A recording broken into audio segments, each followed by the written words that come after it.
Hear all that beeping?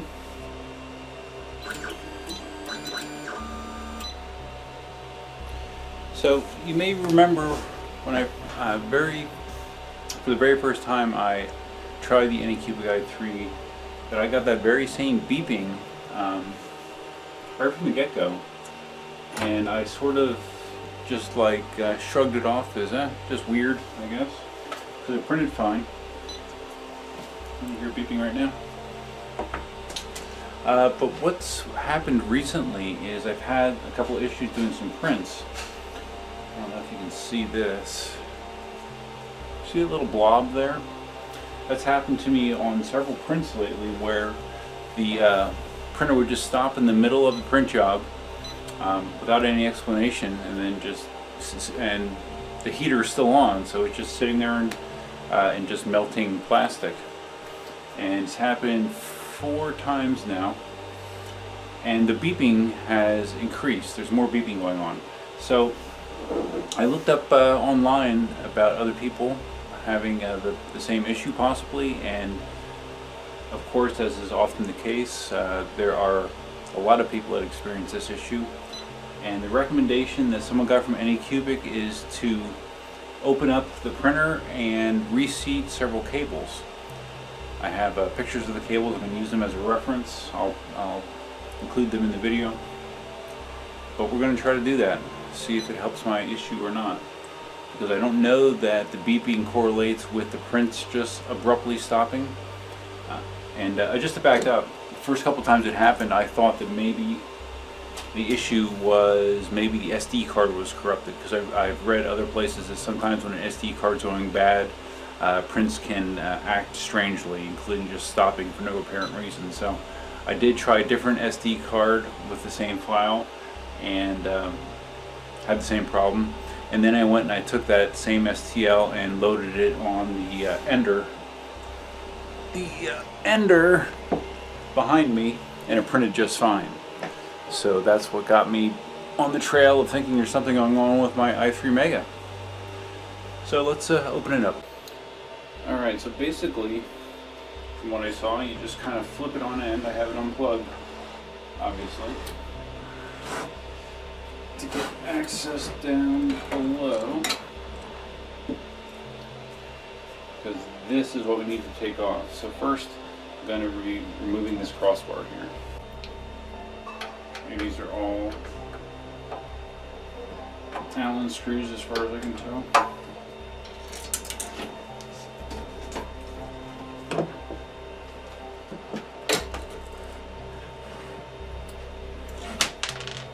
Okay, you might want to make sure you have a good grip on this screw before you take it all the way out, so it doesn't slide and go up into the x-axis.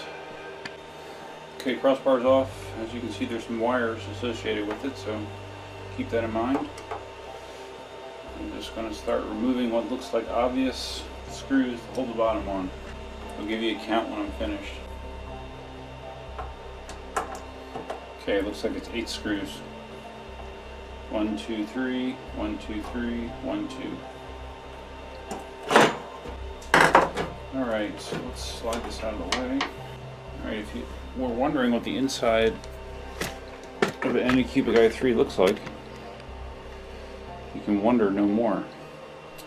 Now, the cables that they're saying that you need to reseat are primarily the ones that are connected to the control panel. So let me get my image so I make sure I'm reseating the correct ones. Okay, I have my images here, which you probably can't see very well.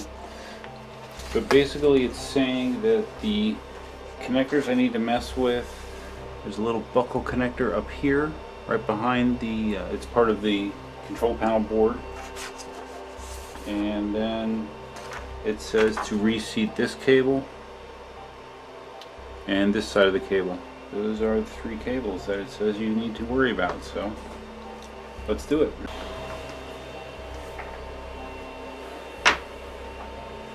Okay, the biggest one that I'm concerned with is that ribbon cable. Ribbon cables are inherently problematic, very delicate, so let's see how I do fixing it or reseating it.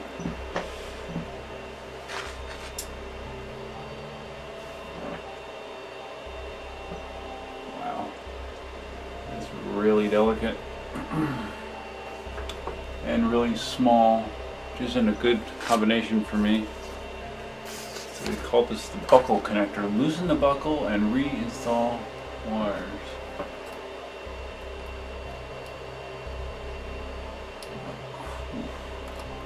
I'm not quite sure how that releases. And obviously we do not want to break it. That would be a no-no.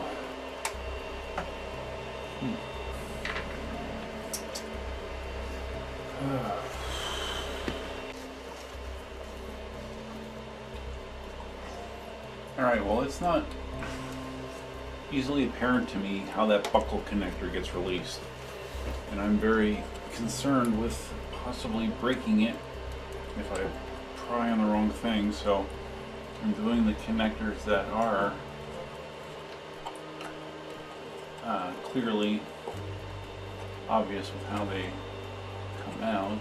This connector here against the power supply is a little tight. It comes out a lot easier than it goes back in. There we go. Okay. Fully seated.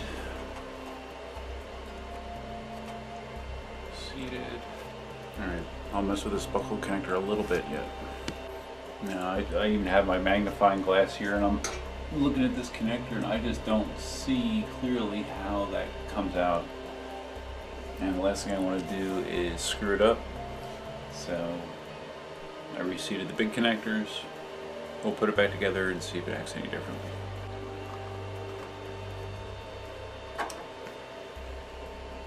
Okay, that was my 8th screw in the bottom, so let's hook this crossbar back up. The bar goes underneath the vertical part of the frame.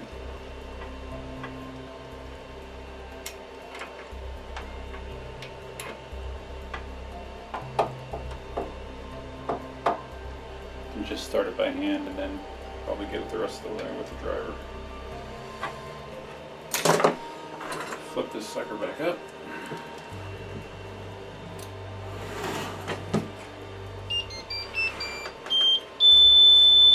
And let's try to home it, see what it does.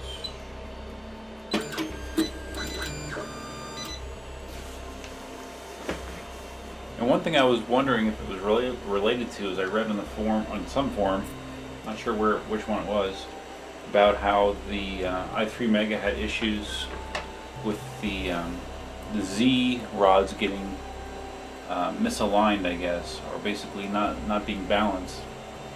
But it seems like that was with the older versions of it that only had a single Z stop. This version does have a Z stop on both sides. And you can see it's still beeping. So I didn't think that that would be a possible issue, and it does seem balanced as far as I can tell. You know, the X axis looks to be the same height.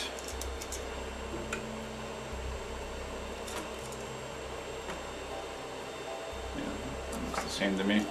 So yeah, I'm not really sure if it's any better or any worse. I guess I'll try to do a print and see what happens. If any of you are familiar with this issue, or you've seen it, or have any ideas, please post them in the comment section below. And if it continues to bomb out in the middle of prints, I guess I'll contact AnyCubic directly and see if they have any ideas for me. So it's a bummer because I really haven't had any issues with this printer, short of the filament detector being a little bit wonky, which I don't use. Other than that, this thing has been great. So I'll report back, let you know what the resolution is. Still have a new printer on its way too. Did you guess what it is? So that's it. Till next time. Definitely out. I just opened up this Solutech filament to do my test on. Look how tangled that is. That's literally right out of the shrink wrap. I've used Solutech quite a bit, and I've never experienced that before. Looks like one got through quality control.